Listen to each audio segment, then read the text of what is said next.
नमस्कार, मैं मनीष स्वागत करता हूं आपको अपने इस यूट्यूब चैनल पे। दोस्तों, एक हाल फिलहाल का नोटिस है जिसमें कि बहुत सारे लोगों को ग्रुप डी में अन्य तरीके से जॉब दी गई है। अन्य तरीका मतलब ये है कि जो आप लोग फाइट करते रहते हैं वो तरीका नहीं है। कहने का मतलब ये है कि जिनका जो लैंड है वो गया है, जब डेवलपमेंट कार्य होता है, रेलवे का पटरियाँ वगैरह नई बिछती है तो उसमें बहुत सारे ज़मीन अधिग्रहण किए जाते हैं। तो ज़मीन अधिग्रहण में मुआवजा तो अच्छा लगता है कि चलो मुआवजा उसके एवज में एक मुश्त मिल जानी चाहिए, लेकिन उसके एवज में अगर ज़मीन के एवज में नौकरियां मिल रही है तो वो मुझे लग रहा है कि थोड़ा सा दुर्भाग्य है, क्योंकि धन का बदला धन होना चाहिए, किसी का ज़िंदगी नहीं होना चाहिए।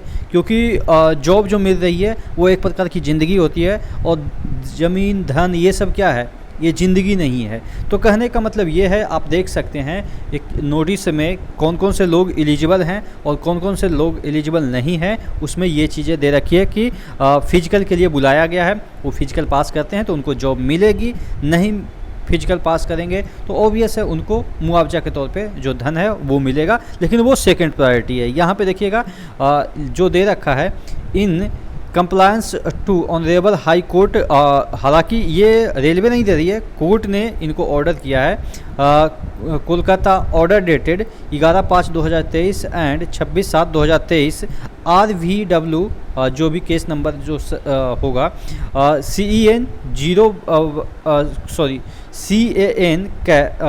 1/2023 इन WPCT 88 of 2023 बुद्धदेव सेनापति एंड ऑर्डर, ये सब जज हैं।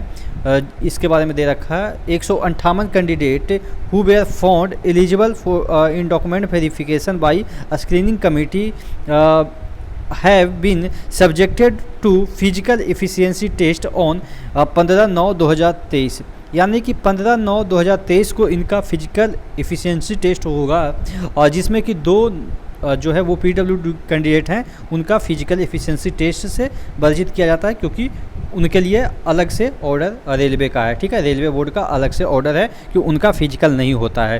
ठीक है, तो अब जो 100 यहाँ पे देखिएगा जो टोटल कैंडिडेट हैं, यहाँ पे आउट ऑफ कि कहाँ गया, 158 ही कैंडिडेट थे ना, सब्जेक्टेड फॉर, हाँ 158 कैंडिडेट जो हैं उनको जो स्क्रीनिंग किया गया कि ये लोग फिजिकल दे सकते हैं। जैसे नाम क्या है, पिटिशनर नेम है अरुण कुमार दास, फादर्स नेम शक्ति पादा दास, और इसके बाद नेम ऑफ लैंड यूजर, जो इनके पिता हैं वो लैंड इनका गया है और इनका ये सन है और यूआर कम्युनिटी से है। प्रोजेक्ट देश प्राण नंदीग्राम है। उसके बाद इनका जो है नॉन मैट्रिक है, जिसकी वजह से इनको नहीं फिजिकल के लिए बुलाया गया है। यानी कि फिजिकल के लिए बहुत सारे लोगों को बुलाया गया, उसका अलग लिस्ट है, और नहीं बुलाया गया है उनका ये वाला लिस्ट है। तो नहीं बुलाया गया है तो इस वजह से नहीं बुलाया गया है चूँकि ये नॉन मैट्रिक हैं और ग्रुप डी के लिए मैट्रिक होना ज़रूरी है। उसके बाद देखिएगा यहाँ पे प्रोमिता दास हैं सेकंड नंबर पे, जो कि मैरिज सर्टिफिकेट नॉट सबमिटेड, जिसकी वजह से इनको नहीं बुलाया गया है। उसके बाद भी नॉन मैट्रिक है। और उसके बाद discrepancy in land user certificate, जो सर्टिफिकेट लैंड यूजर का दिए हैं उसी में दिक्कत है, शायद सही से दर्शाया नहीं गया होगा कि यही है। ओवर एज वाले भी हैं, यानी कि एक प्रॉपर एज क्राइटेरिया रखा गया होगा, ऐसा नहीं आपके जैसा ही होगा कि 33 या 30 वर्ष वाला, इसमें एज क्राइटेरिया नहीं होगा, इनका एक प्रॉपर रखा गया होगा कमेटी के द्वारा। तो इस वजह से इनका नहीं हुआ है, ओवर एज की वजह से, नॉन मैट्रिक की वजह से। Non matric not eligible as plot, no LL certificate and land record not matching, ये देखिएगा। यानी कि ये जो चीज़ें हैं वो लैंड से संबंधित है। Relationship with land loser is not as per RBE 99/2010, यानी कि लैंड लूजर के साथ क्या रिलेशन है। जैसे अगर किसी का आप कह सकते पोता है, क्या वो एलिजिबल होगा कि नहीं होगा, इस तरह के इसमें भी क्राइटेरिया है।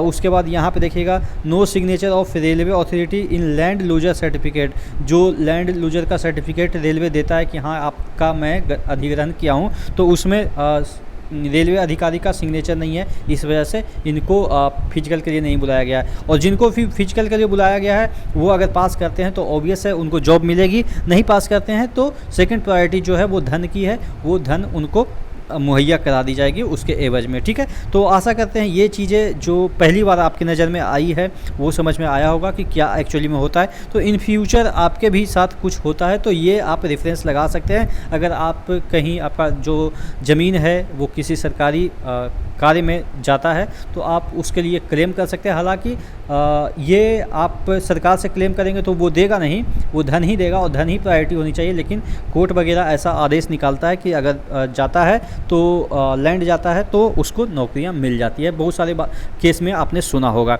आशा करते हैं चीज़ें समझ में आई होगी। नेक्स्ट वीडियो मिलते हैं, तब तक के लिए जय हिंद।